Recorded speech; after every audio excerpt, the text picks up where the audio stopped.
Hello and welcome. Tonight, the Socio-Economic Rights and Accountability Project, SERAP, asked the National Assembly to disclose the total amount paid to lawmakers as running costs, following allegations by Kano Senator Kawu Sumaila that senators receive 21 million naira as running costs every month. Nigerian Defense Academy holds battle inoculation drills for graduating cadets to test their physical fitness and fighting banditry and other security challenges in the country. It's a war of words between the All Progressives Congress, the APC, and the People's Democratic Party, the PDP, in Beauties State over Saturday's local government election.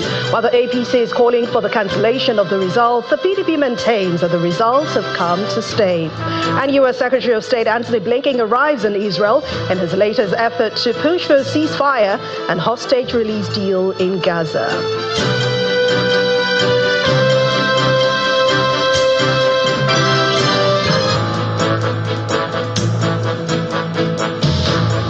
Senator Kawu Sumaila, representing Kano South at the nation's red chambers, disclosed recently that senators receive 21 million naira as salary and allowances every month. Not a few feathers were ruffled, with several lawmakers describing the claims as false. But the Socio-Economic Rights and Accountability Project, SERAP, has now joined that debate, asking the National Assembly to disclose the total amount paid to lawmakers as running costs. In a letter dated August the 17th, 2024, and signed by SERAP's Deputy Director, Kolawole Oludamilare, the organization expressed concern over lawmakers fixing their benefits. SERAP explains in a statement that its request was intended to, quote, promptly end the alleged practice by the National Assembly of fixing its salaries, allowances, and running costs in conformity with the Nigerian Institution 1999 as amended and the country's international obligations. SERAP is also advising the leadership of the National Assembly to put an end to the alleged practice of paying running costs into personal accounts of lawmakers, adding that an alleged misuse or mismanagement of the running costs should be reported to the appropriate anti-corruption agencies for investigation and prosecution. Let's head to Rivers State now, where the police command has been providing an update on the explosions that rocked the city of Port Harcourt in the past 2 months. A statement by the command spokesperson, Grace Iringe Koko, confirmed the arrest of the suspect in connection with the explosion that occurred in front of the Presidential Hotel along Aba Road. But that statement adds that the suspect, Prayer Josiah, who is still undergoing medical treatment, is being on the police wanted list for practicing and participating in some high-profile bank robberies led by one Daniel Gogo between 2012 and 2016. The State Commissioner of Police, Olatunji Disu, is however asking members of the public to be vigilant when such cases of explosion occur and steer clear of the vicinity, as there might be a tendency of another device being present. And now, still on security, as part of efforts by the Nigerian military to enhance professionalism and personnel in the ongoing fight against banditry, terrorism, and other related security challenges across the country, the Nigerian Defense Academy, the NDA, has held a battle inoculation drill for graduating cadets of 71 regular courses and direct short service course 28 during its Camp Highline exercise.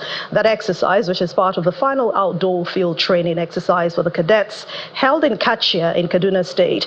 It is aimed at testing the cadets' leadership skills, their physical fitness, and command and control abilities, among other military competences, ahead of their passing out in September this year. It's the Camp Highland exercise for graduating cadets of 71 regular course and direct short service course 28 as they converged on the Table Hills in Kachia, Kaduna State, for the battle inoculation exercise, which involves the simulation of real battle scenario aimed at exposing them to the sights and sound of the battlefield.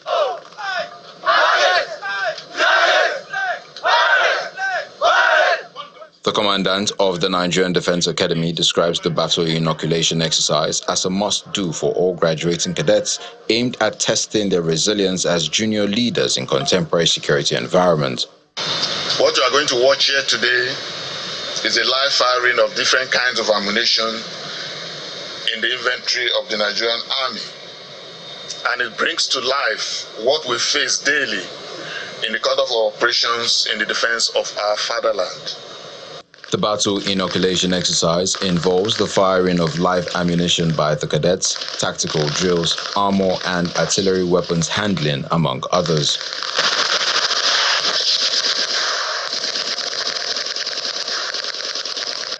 The air officer commanding Air Training Command of the Nigerian Air Force, in his address, expresses confidence in the cadets who have imbibed the requisite training as junior leaders in the various theaters of operation within and outside the country. In a couple of weeks from now, the Nigerian Defense Academy will boost the manpower of the armed forces of Nigeria by churning out a new set of officers who will be deployable to the theaters of operation.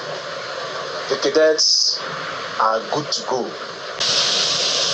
The exercise also features novelty shoots by senior military officers and other dignitaries.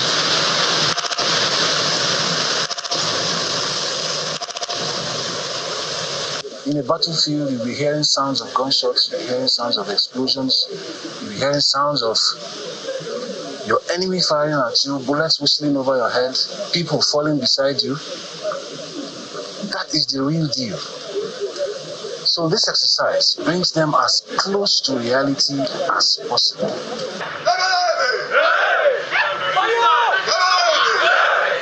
With the conclusion of the Camp Highland exercise being the final outdoor field exercise, the Nigerian Defense Academy says the cadets have met the requirements for commissioning into the armed forces of Nigeria as junior military officers. The governor of Cross River State, Basio too, is appealing to Nigerians in leadership positions to serve the people effectively. In an exclusive interview with Channels Television, Governor Otu encouraged the citizens to strive to build and not destroy, while asking the ones opportune to lead to imbibe the true definition of leadership, which he says is service and not lordship. Whatever challenges we face now, whatever issues we face now, they will also pass away. It's a phase, but let all of us come together and build. Let us not destroy what we have already. Rather, let us build and add greater value. There's been different definition and application of leadership. Leadership is not actually for you to lord it over. It's for you to serve. We've seen it in countries here and there. You know, it's for you to serve. And in serving, it's very difficult for you to boss or do things which are untoward. And leadership, selfless service, transparency. There are a lot of things that will, allow people to build credibility and confidence in those particular leaders. And I believe that's the area that Nigerian leaders must learn to be humble. Because we want to say hunger, yes, there's hunger.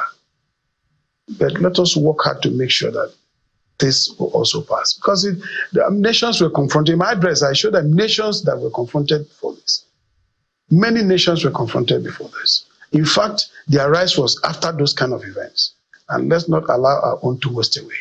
After this suffering, let there be jubilation. Let there be celebration. Let there be something that will look back and say, yes, we had once suffered, but our future kids and generation will not suffer like us again.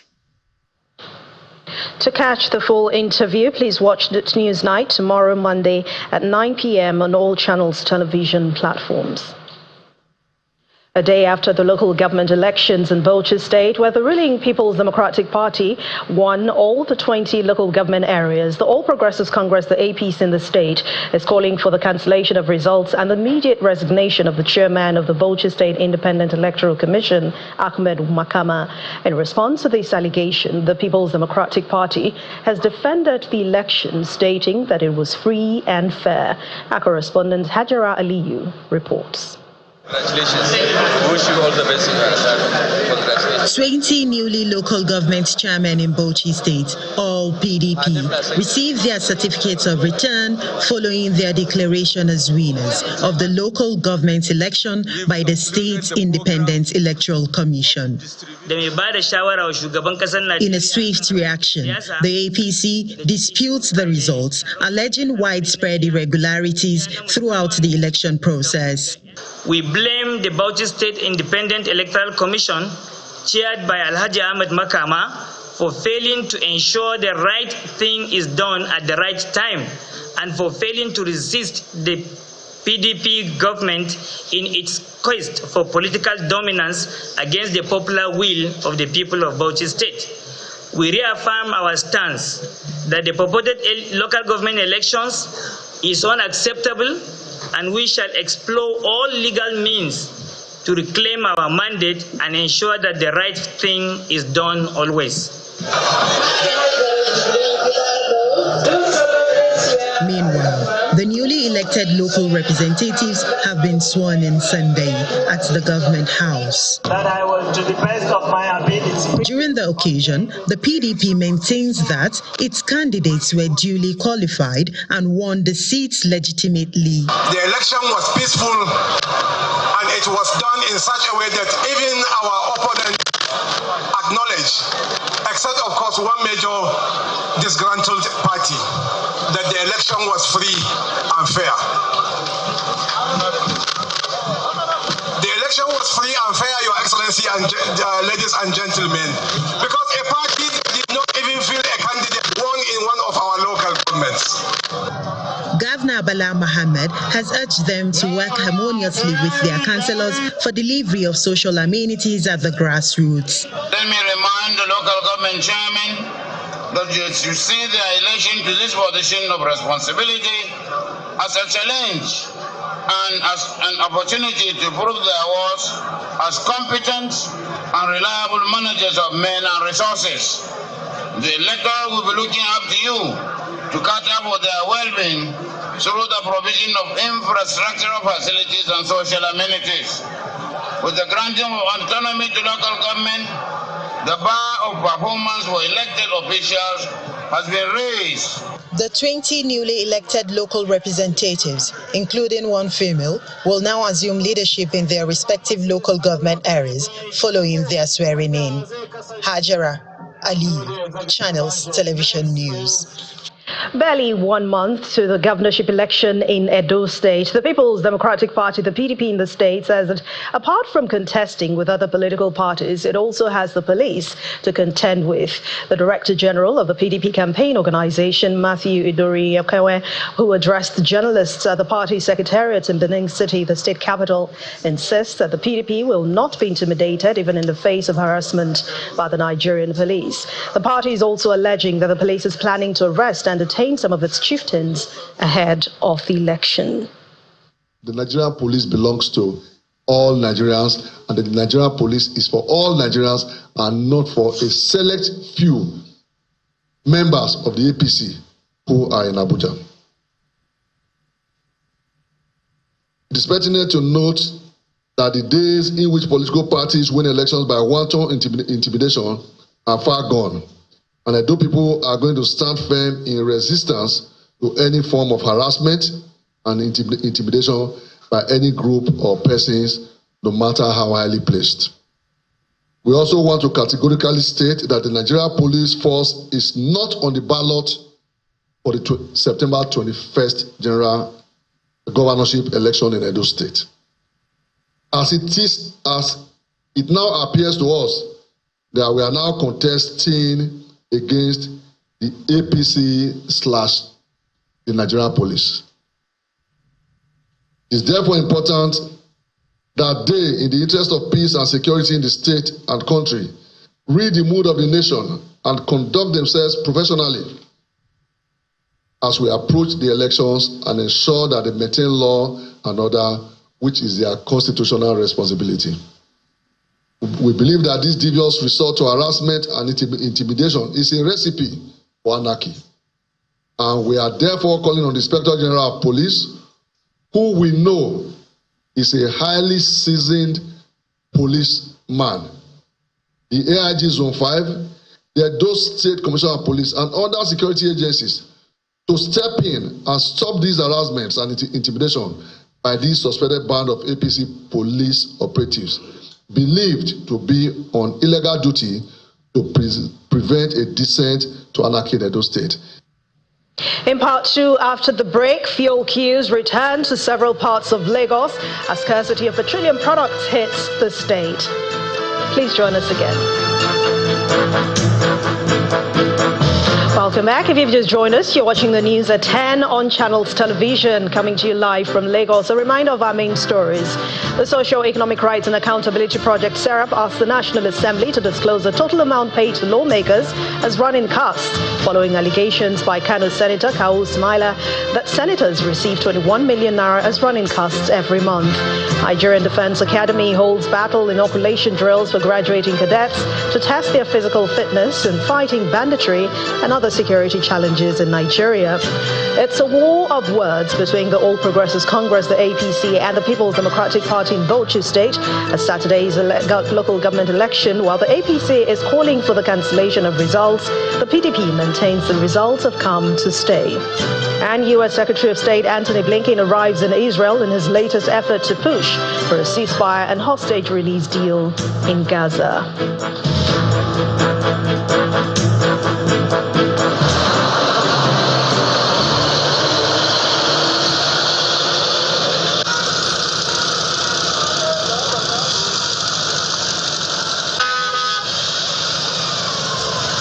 Fuel queues have resurfaced in several parts of Lagos State as scarcity of petroleum products hits the nation's commercial city. Black marketers are seen making brisk business with fuel in jerry cans amid long queues in different parts of the state. We also observe that most stations are not selling petrol, with mild traffic gridlock building up around the fuel stations that are selling. A litre of the product now sells for 800 naira to 1,000 naira in some filling stations, a move that has resulted in an increase in the cost of transportation. But earlier this week, the federal government, through the Nigerian Midstream and Downstream Petroleum Regulatory Authority, issued a warning to oil marketers, insisting that stations hoarding petrol to sell to black marketers in jerry cans will have their licenses withdrawn.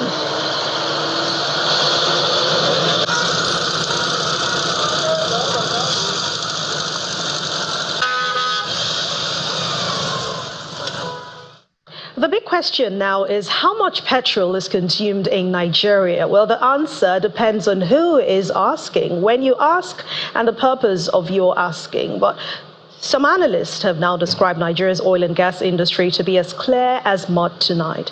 Babajide Ogunsowo, founder of Leadership by Data, and Channels Television's data analyst, is here to hopefully make things as clear as crystal. Hello, Babajide. Thank you for joining us on the news at 10. Good evening. And I see some interesting things on the table, which we'll be getting to. But is there any easy way to actually explain the current situation happening in the oil and gas sector in the country?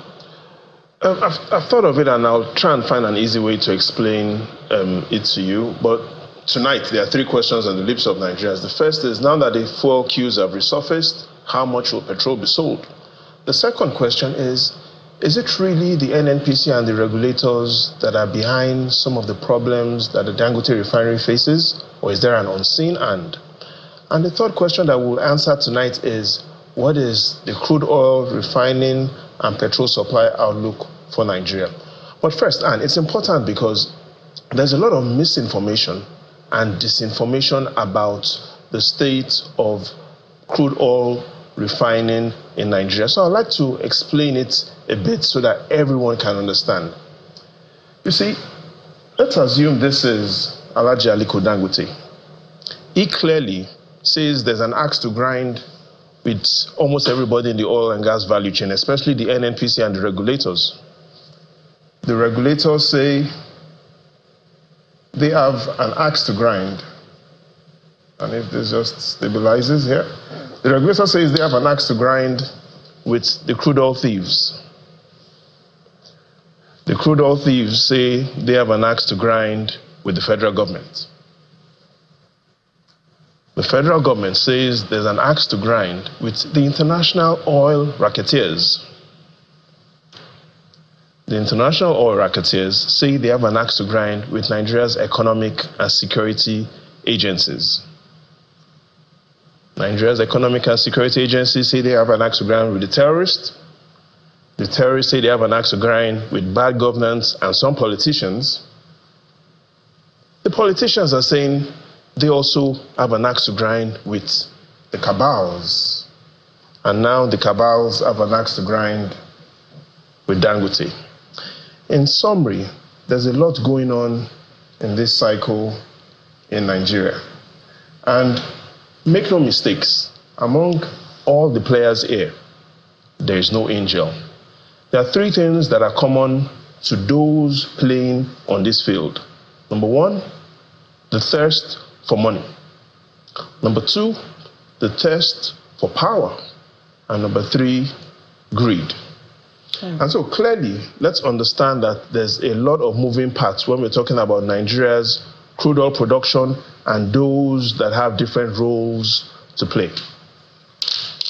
So that is aside.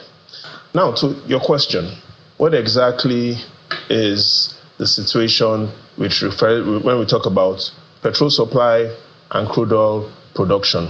And one of the ways to understand this, Anne, is for us to take a look at where are the world's largest refineries, because it shares a lot of information about what exactly is the problem.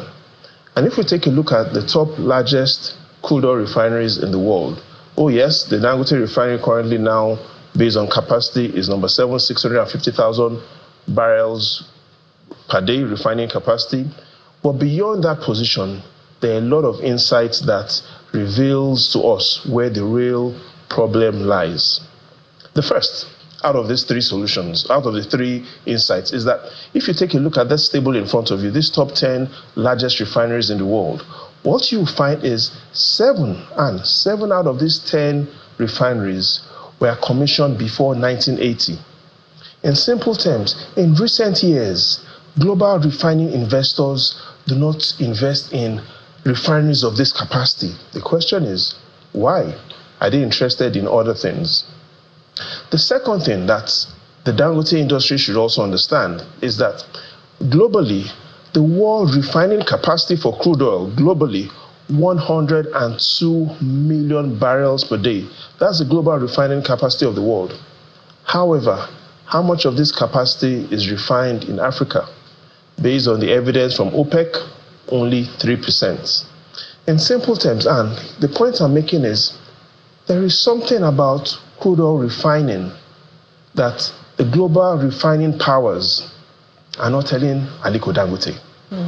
Or perhaps there's something Aliko Dangote knows about crude oil refining that is not telling the world. Clearly, the point is, those that perhaps Dangote thinks are his enemies may be his best friends. Because if you take a look at what is going on globally, the evidence shows that if Dangote looks up, he will find who the real enemies are. The point is, even based on OPEC's data, OPEC today is selling approximately 21 million barrels of crude every day. However, 97% of these OPEC volumes do not stay in Africa. In summary, Anne, the point is, those that control crude oil production, refining, and sales are not in Africa. And so clearly we know where the real enemies are. All right, so which brings us to our next question about subsidy. So many people are saying, oh, subsidy is gone, while others are saying, no, it is still there here. It has just been reduced. How significant is the difference between the retail price of petrol, when you check that aspect in Nigeria, and the actual landing cost of petrol in the country? So I like how you've put it. The president said clearly in his speech when he came in, subsidy is gone, but the reality is discounts is back, whichever name you want to call it. And that's because today the landing cost of petrol to Nigeria is above 1,000 naira. And so what the NNPC is doing in collaboration with the federal government is trying to make sure that the price of petrol keeps within a range affordable to the common man. Clearly, we know that there's a clear relationship between escalating petrol price and the cost of living and the other costs associated with it. So in summary, if Nigerians want affordable petrol, then they have to side with the NNPC and the federal government. If Nigerians are, however, more interested in quality, then that's where Dangote comes in. In simple terms, it will be extremely difficult for the Dangote petrol to sell below the price that NNPC is selling petrol, except, for instance, the NNPC chooses to also buy from the Dangote Refinery and apply the discount. But the challenge is, if we take a look at petrol price in Nigeria over the last 3 decades, the concerns are petrol price keeps rising. Let's take a look at where we started from. August 1994, and you could buy petrol into your beautiful car for 3 naira 35 kobo per litre. 10 years after, 65 naira per litre. Another 10 years after, 97 naira per litre. Now we're at 620 naira per litre, and some are already buying at 800, 850, 900, and in some places 1,000 naira per litre. So the choice is, are we going to go with the NNPC's magic plan of trying to keep prices low, which its MD and the NNPC leadership are trying to do? How sustainable is that? The federal government clearly doesn't want prices to keep rising. Or are we going to be focusing more on promoting some domestic crude refining? So it's a big challenge ahead. All right, as we wound up this, just in 60 seconds, it's the last quarter of the year. I mean, it's already by the corner if you look at it. What exactly is the next step now for Dangote Refinery, Dangote himself, the NNPC, the regulatory situation, and what is the overall outlook of domestic oil crude production and refining in the country? So, and overall, for Dangote, there's some good, bad, and ugly news. For the NNPC, there's some good, bad, and ugly news. And quickly, why do I talk about the good news for Dangote? The good news for Dangote is we see more collaboration now between is the refinery and the regulatory agencies, NUPRC and MPDRE. The bad news for Dangote, however, is we've seen 4 changes of dates for petrol. So initially, Dangote Refinery was expected to sell petrol November last year. That changed to June this year, to July, to August. So that is bad news. The ugly news is in the next 7 months, Dangote had a plan to list on the exchange. The question now is, what incentives will potential buyers have to invest in the Dangote Refinery? For the NNPC, good, bad, and ugly news. The good news for the NNPC is currently they are doing what Nigerians want, which is keeping prices low to ensure that inflation doesn't go out of reach. The bad news, however, is there isn't sufficient crude oil for local refining. And finally, the ugly news. The ugly news is if the NNPC suddenly stops importing petrol, we might be heading for the worst petrol queues in our history. Wow, which we do not want. Thank you very much, Babajide Ogunso, founder of Leadership by Data and Channels Television's data analyst. Thanks a lot for your time on the news at 10. Pleasure is all mine.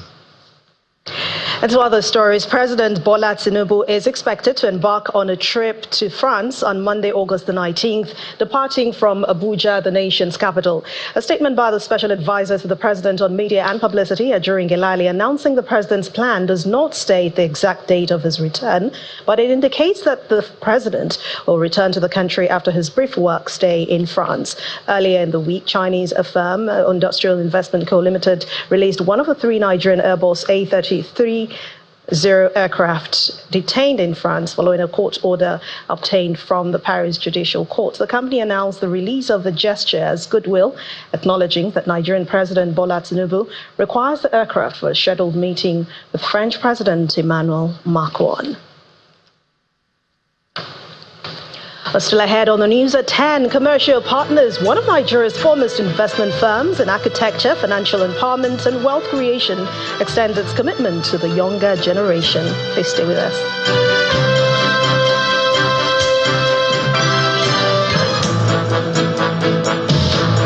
Welcome back. Affordable healthcare delivery is very important as an aspect of nation's development, and Nigeria is no different. Challenges including extreme poverty, inadequate infrastructure, and a terrible brain drain threaten the health sector. In spite of all these, people in the health sector face another menace in the form of high cost of power supply to health facilities. In this next report, our correspondent Charles Oporum takes a look at the nexus between the high cost of power and the cost of healthcare.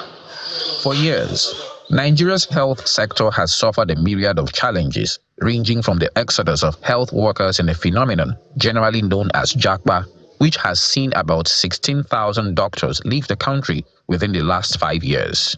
Other hurdles facing the sector include poor working conditions, low wages, and lack of equipment that have seen our health workers unable to compete with their colleagues from other more advanced countries. As though these aren't enough, another problem has reared its ugly head in the sector: high cost of powering health facilities here. 5 years ago, an average hospital spent between 3 to 5 million naira in filling their generating sets, and another 5 million naira as power bills every month. But all that has changed with the rise in tariffs by distribution companies. In Port Harcourt, the River State capital, the situation looks bleak. And during a visit to the popular Save a Life Hospital, the chairman explains how difficult it's been staying afloat while being billed between 20 to 40 million naira monthly by the distribution company. As a matter of fact, our 250 kVA generator can carry that particular equipment alongside with the hospital. So we usually use the 500 kVA to run it. The option here is for us to weigh it on the order of priority. He accuses the distribution company of disconnecting the hospital without considering patients on life support. He walks us through the incubator room where premature babies are discharged because of a combination of power cuts and a malfunctioning generator set. They came and pulled off the light abruptly. So we struggled, and unfortunately in the night, our generator had issue. So in order not to endanger the life of these babies, we have to discharge all of them. A patient on life support also makes a case for hospitals to be built differently because they deal with life and death situations. There was power failure and the intensive care unit, and all the monitors and the life-saving devices were down, and it's not going to be beneficial for patients, and it can contribute more to mortality. To get a better understanding of the billing situation, we visit the Port Harcourt Electricity Distribution Company and are informed by the officials that they don't have the power to bill healthcare facilities differently. Now, prior to the banding system, we had a lot of categories. We had what we called the R2 customers, we had R3 customers, we had R4 customers, we had C2, C3, C4 customers, then we had the A-class customers. Now, those customers were the special class customers, where you talk of churches, hospitals, and the rest of it. When the banding system came, the idea was now, rather than focus on the class of customer, let's focus on the kind of service being delivered to these customers. So we now came up with the banding system to now say, okay, any customer that gets 20 hours, this is your tariff. The way it works, it's based on your consumption. Now, as it stands today, the electricity laws and the regulations that guide our operations do not give us the opportunity to say, you can pay less, you can pay more. Weighing in on the discourse, the chairman of the Rivers State chapter of the Nigerian Medical Association insists that hospitals cannot be billed at the same rate as other commercial ventures. Power generation and power supply is not cheap. We understand that.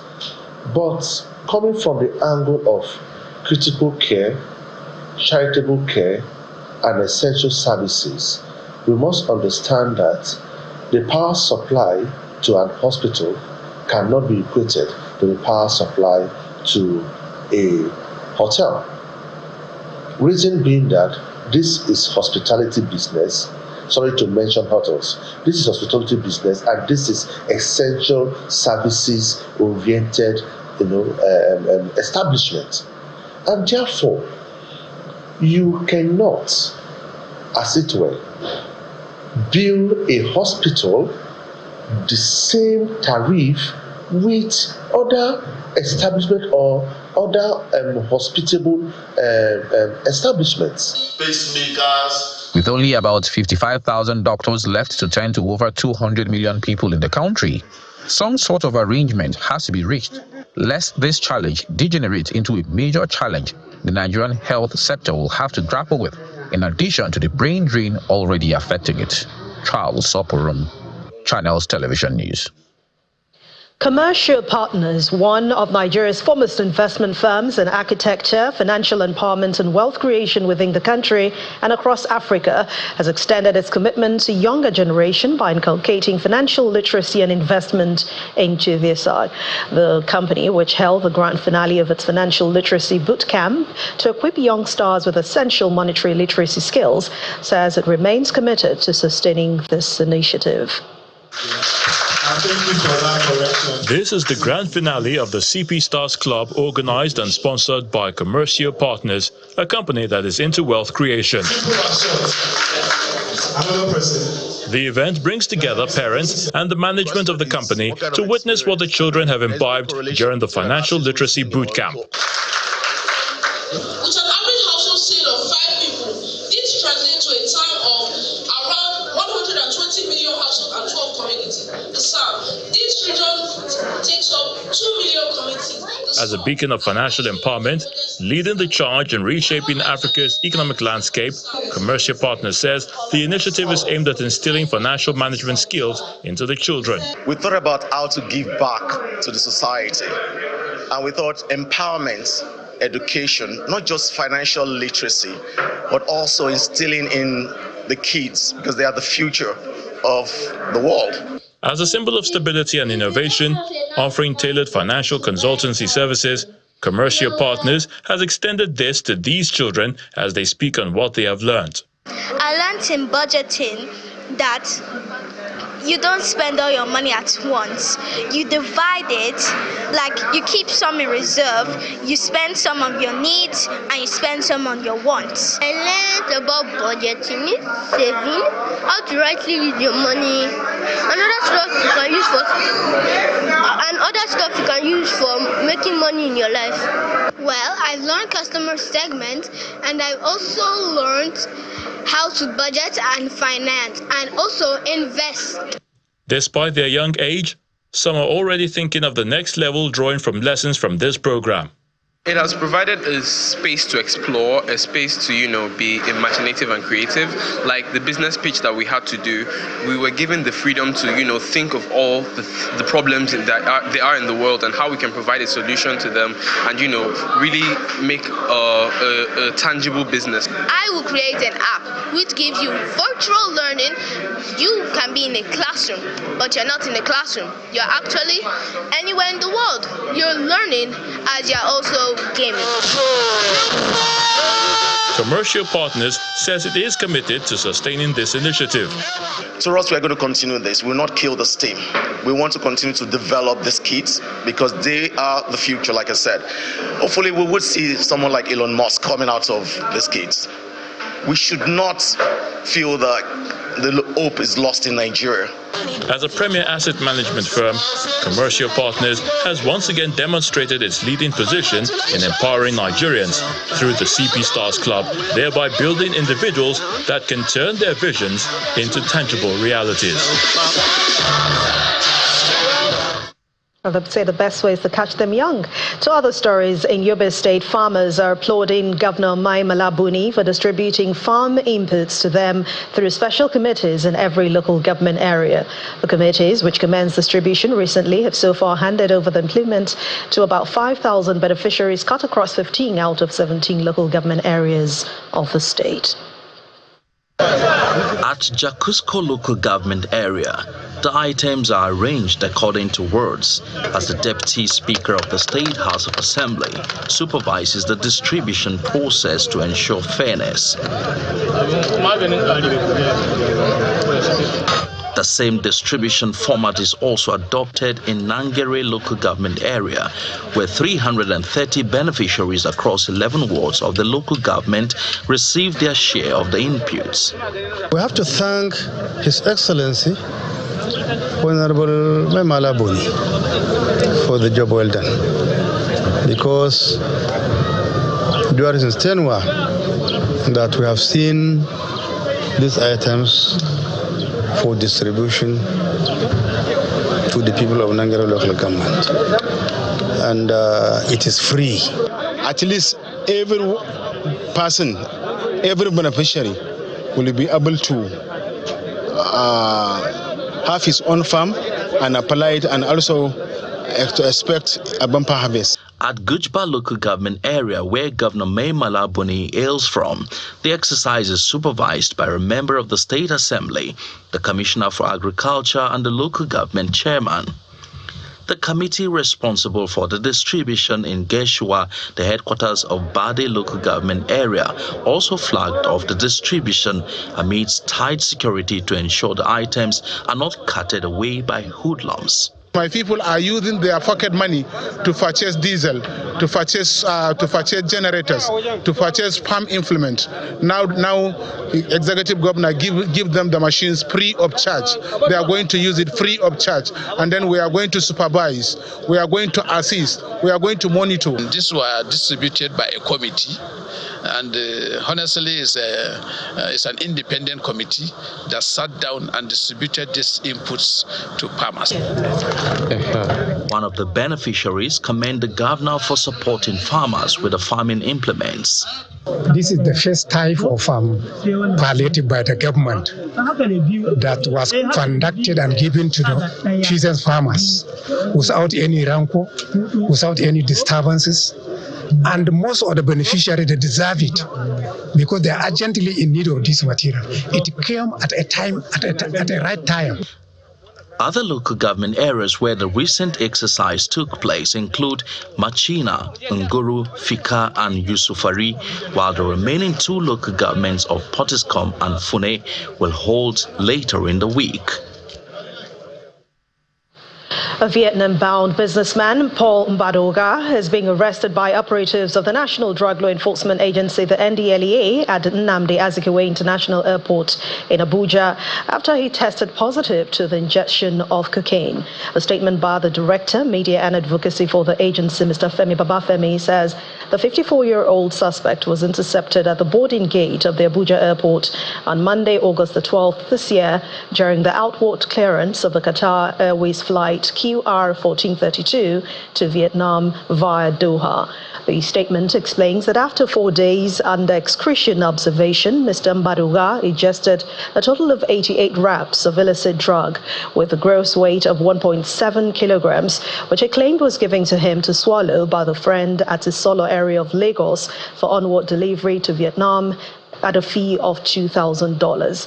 The statement adds that officials at the export shed of the Murtala Mohammed International Airport, Ikeja, equally intercepted a shipment of Loud, which is a synthetic strain of cannabis sativa weighing 800 grams concealed in noodles going to Congo. A follow-up operation at the Alaba International Market in Ojo area of Lagos led to the arrest of the sender of the consignment, Nnamdi Sunday Sunny, who deals in handsets. And now to the arts. The Beauties Around Us is an exhibition at Biodun Omolayo Gallery right here in Lagos. The show features works of art created by different professional artists. We set this and we see it tonight on Art Review.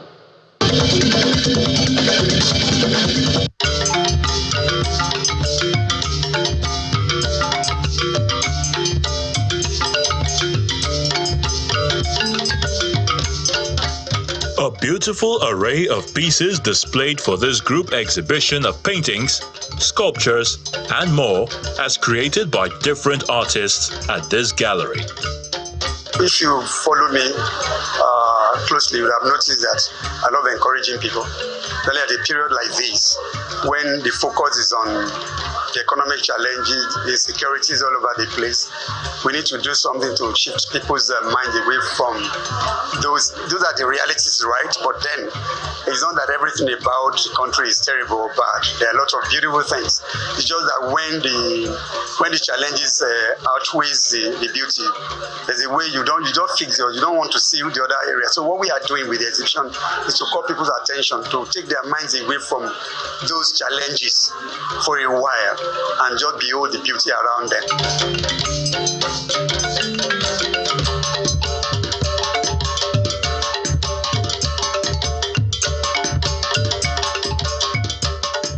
Adeyemi Utman Jethro Otobo, Sheyi Ajayi, and the gallery owner, Biodun Omolayo, celebrate people, places, tradition, and everything that makes society tick.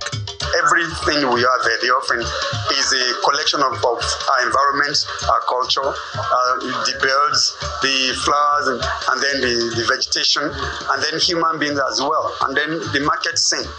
You go to thank God we are not at war. We are still able to go to the market to buy things. Things are very expensive, but then we are not at war. We can still go to the market to buy things. So we need to look at the sunny side of life in Nigeria. So that's what the exhibition is talking about, the beauty side of life. Visitors are invited to immerse themselves into a new world of artistic beauty, a reminder of the treasures around that are sometimes taken for granted. I've gone to a couple of art exhibitions in the past, and in particular this one I find it very interesting with the quality of painting works. And I was telling my other friend that there's a particular one that I actually do like, and though the price are quite high, and I look forward to possibly in future purchasing one of them. The Beauties Around Us is a group exhibition at the Biodun Omalayo Gallery, Lagos.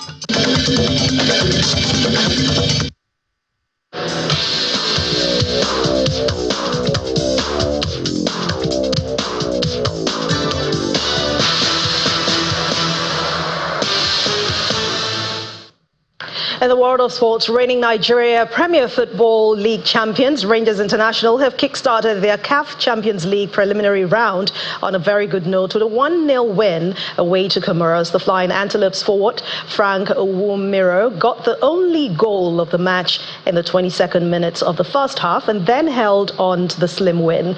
Rangers International will host the return leg at the Nest of Champions in Akwa Ibom. That game will happen on Friday, August the 23rd. Meanwhile, Rema Stars capitalized on their own home advantage in Ikene, Ogun State to edge Morocco's Farabat 2-1 in the first leg of their preliminary clash, thanks to vital goals from Junior Nduku and Sadiq Ismaila. Manchester City got their English Premier League title defence off on a winning start as goals from Erling Haaland and Mateo Kovacic inflicted a 2-0 defeat on Enzo Maresca in his first match in charge of Chelsea. Haaland marked his 100th appearance for the club with his 91st goal after Kovacic struck in his return to Stamford Bridge to give Pep Guardiola's men the perfect start to an attempt to win a record 5th consecutive English top-flight title. City were shorn of all their 4 of their European 2024 finalists Rodri, Kyle Walker and John Stones and Phil Foden from the start, as Guardiola opted to give them extra time off to recover from their summer exertions. Brentford kicked off their 2024-2025 EPL season with a 2-1 win over Crystal Palace, and that's despite leaving out striker Ivan Toney over transfer interests.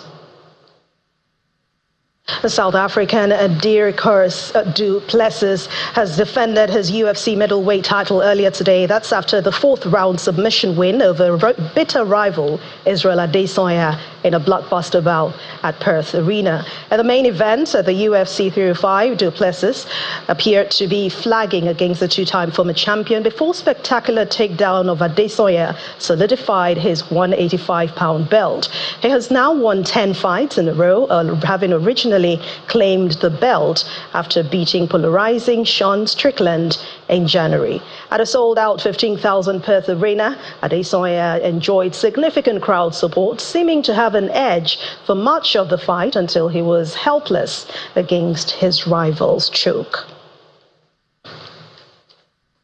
Arina Sabalenka squandered 9 match points but defeated world number 1 Iga Swiatek at 6-3, 6-3 earlier today, breaking through her first final at the WTA Cincinnati Open.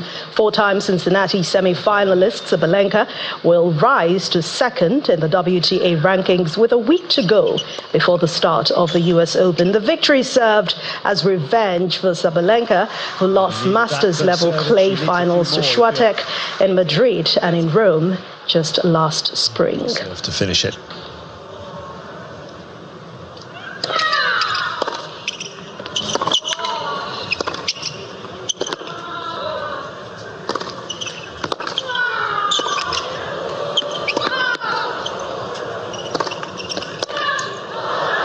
What a point from Iga Świątek.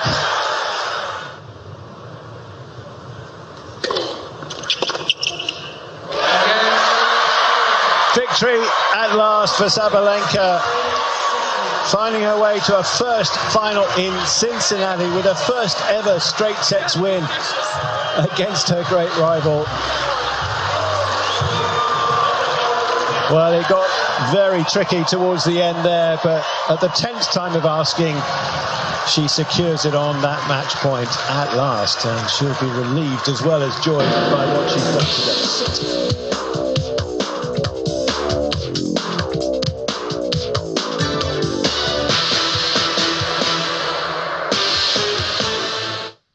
U.S. Secretary of State Antony Blinken makes his 9th trip to the Middle East starting today in the latest effort to push for a ceasefire and hostage release deal in Gaza. Both the United States and Israel have expressed optimism about this deal since talks resumed in Doha last week. But Hamas says the suggestions of progress are still an illusion.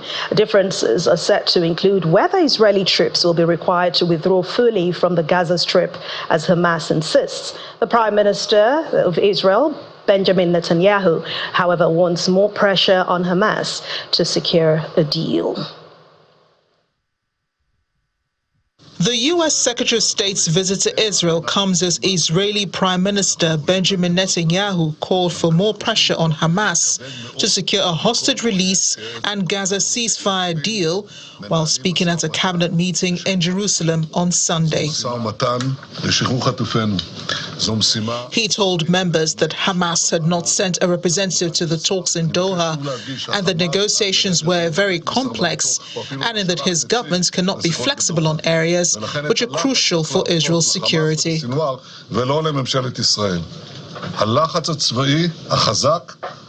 Mr. Blinken's return to the Middle East is part of Washington's renewed efforts to broker a ceasefire, negotiations seen as even more urgent after last month's back-to-back assassinations of a top Hezbollah commander and the Hamas political chief Ismail Haniyeh. Mr. Blinken will seek to conclude the agreement for a ceasefire and release of hostages and detainees during his 10th visit to the region since the war broke out following Hamas's October 7 attacks. The pressure of a ceasefire is much on the Israeli government, coming from the people.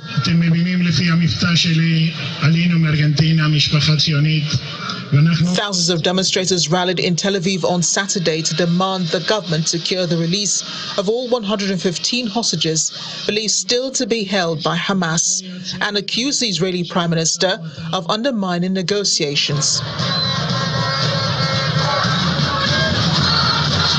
Protesters have been holding weekly demonstrations in Israel to demand the government hold new elections and strike a deal. In the meantime, two senior Hamas militants, including the commander of the Jenin brigades, were killed in an Israeli drone strike on a vehicle in Jenin West Bank late Saturday. In a statement, Hamas's Al-Qassam Brigade's military wing mourned the deaths of Rafit Mahmoud Dawasi, the Jenin Brigade's commander, and operative Ahmed Abu Ara, who were both killed in the airstrike. The Israeli military confirmed conducting a drone strike in Jenin, stating that the objective was a terrorist cell and the two senior Hamas operatives had been killed.